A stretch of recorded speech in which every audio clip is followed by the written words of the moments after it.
Hello मेरे प्यारे दोस्तों, welcome back to our channel पढ़ाई हो तो ऐसी। आज हम पढ़ने वाले हैं क्लास 9 इंग्लिश की एक poem no man are foreign, जो कि लिखी है जेम्स किरकप ने।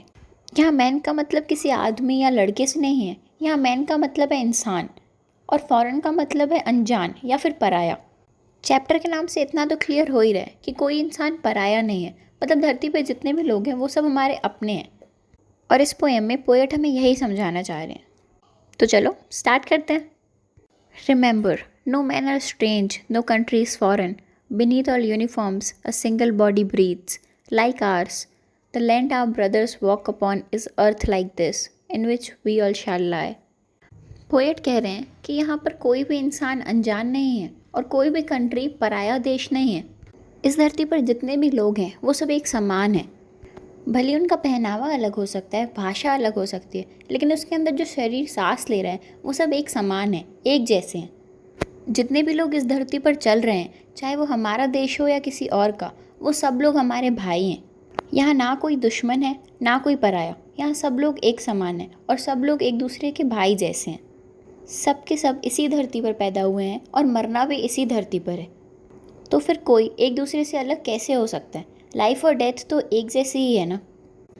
They too, aware of sun and air and water, are fed by peaceful harvest, by war's long winter starved. Their hands are ours, and in their lines we read a labor not different from our own. उन्हें भी उसी सूरज की रोशनी मिलती है जो हमें मिलती है। वो भी वही हवा पानी यूज़ कर रहे हैं जो हम यूज़ कर रहे हैं। तो फिर वो लोग हमसे अलग कैसे हो गए? वो लोग भी खेती करते हैं, फसल उगाते हैं और अपना पेट भरते हैं, बिल्कुल वैसे ही जैसे हम लोग करते हैं। और जब वॉर की सिचुएशन होती है तो उन्हें भी भूखा रहना पड़ता है, बिल्कुल वैसे ही जैसे हमें भूखा रहना पड़ता है जब हमारे यहाँ वॉर हो रही होती है या हमारी फसल अच्छी नहीं उगती है। तो फिर वो और हम अलग कैसे हुए? हम सब तो सेम ही हुए ना, बिल्कुल एक जैसे। उनके पास भी दो हाथ हैं, हमारे पास भी दो हाथ हैं, बिल्कुल एक जैसे हाथ। उनकी भी मेहनत और काम से ज़िंदगी चल रही है और हमारी भी बिल्कुल वैसे ही चल रही है। तो फिर किस तरीके से हम लोग अलग हैं? ना हाथ अलग है, ना हाथ की लकीरें अलग हैं। तो फिर किस तरीके से हम लोग एक दूसरे को अलग नज़रिए से देख सकते हैं? उनके भी तो स्ट्रगल्स और सपने हमारे जैसे ही होते हैं, तो हुए ना वो एकदम हमारे जैसे। Remember, they have eyes like ours that wake or sleep and strength that can be won by love in every land and common life that all can recognise and understand. Poet कह रहे हैं कि उनके पास भी हमारे जैसी ही आँखें, जो सोते वक्त बंद होती हैं और जागते वक्त खुली रहती हैं। और बाकी इंसानों के पास भी जो शक्ति है वो प्यार से जीती जा सकती है, बिल्कुल वैसे ही जैसे कोई भी इंसान हमें प्यार से जीत सकता है। इसके बाद पोएट कहते हैं कि हर ज़मीन पर हर इंसान बिल्कुल एक जैसी ही ज़िंदगी जी रहा है, जो पहचानी और समझी जा सकती है। उनके पास भी वैसा ही शरीर है जैसे हमारे पास है। वो लोग भी पेट भरने के लिए खाना खा रहे हैं, बिल्कुल वैसे ही जैसा हम लोग खाते हैं। वो लोग भी अपने सपने पूरे करने के लिए मेहनत कर रहे हैं, बिल्कुल वैसे ही जैसे हम लोग मेहनत करते हैं। तो फिर कैसे हुए वो लोग और हम लोग अलग? एक जैसे ही तो हैं सब के सब।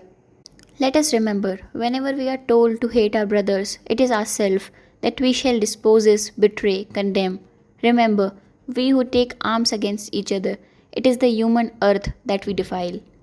ये बात याद रहे कि जब भी हमें कोई एक दूसरे से नफ़रत करने के लिए बोल रहा है तो वो किसी और से नहीं, हमारे अपनों से नफ़रत करने के लिए बोल रहा है। क्योंकि यहाँ जितने भी लोग हैं इस पूरी धरती पर वो हमारे अपने हैं, वो बिल्कुल हमारे जैसे हैं। और अगर फिर भी हम एक दूसरे को अपना दुश्मन समझकर एक दूसरे से लड़ाई कर रहे हैं, एक दूसरे से नफ़रत कर रहे हैं, तो हम और किसी को नुकसान नहीं पहुंचा रहे हैं, हम अपनी खुद की धरती को नुकसान पहुंचा रहे हैं, अपना खुद का एनवायरनमेंट ख़राब कर रहे हैं। तुम खुद सोचो, अगर एक कंट्री में लड़ाई हो रही है तो क्या उससे दूसरी कंट्री इफेक्ट नहीं होगी?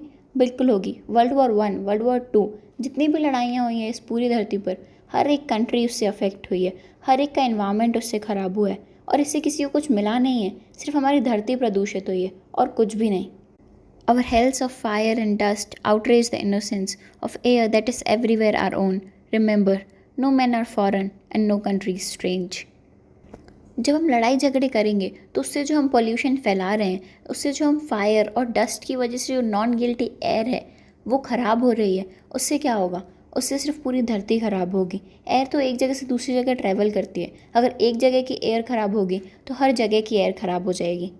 और इससे नुकसान किसको होगा? हम लोगों को ही होगा। इसमें ना कोई जीतेगा ना कोई हारेगा। इसलिए ये बात याद रखना बहुत ज़रूरी है कि ना कोई इंसान पराया है और ना ही कोई कंट्री अनजान। सब लोग हमारे अपने हैं। इसीलिए दोस्तों ये बात तो अच्छे से समझ लो, ह्यूमैनिटी एक ही है। सब इंसान आपस में भाई बहन है और हेटरेट सिर्फ डिस्ट्रक्शन लाता है। और हमें इस दुनिया को सेफ़ क्लीन बनाना है तो फिर पीस और ब्रदरहुड तो बहुत ज़्यादा इंपॉर्टेंट है और यही हर चीज़ का सल्यूशन भी है। आज की डेट में इंसान ही इंसान का दुश्मन बना बैठा है, लेकिन अगर ऐसा ही चलता रहा तो ये पृथ्वी ख़त्म होने से कोई नहीं रोक सकता। इसीलिए अगर हम खुद को और इस धरती को बचाना चाहते हैं तो जितना हो सके उतना लड़ाई झगड़ा कम करो, आपस में प्यार से रहो, दूसरों को समझने की कोशिश करो और हर जगह बस प्यार फैलाओ। क्योंकि इस दुनिया में और क्या ही है यार, सिर्फ प्यार से आप किसी को भी अपना बना सकते हो और लड़ाई झगड़े से आप किसी को भी खुद से दूर कर सकते हो। तो इसी ब्यूटीफुल लेसन के साथ हमारी ये पोएम तो यहीं पर ख़त्म हो जाती है। लेकिन आप हमारे चैनल पढ़ाई हो तो ऐसी को सब्सक्राइब करना बिल्कुल नहीं भूलना और बेल आइकन ज़रूर प्रेस कर देना। और इस वीडियो को लाइक, शेयर और कमेंट करने के लिए मुझे बोलना नहीं पड़े, इसीलिए पहले ही कर दो। अब मिलते हैं नेक्स्ट वीडियो में।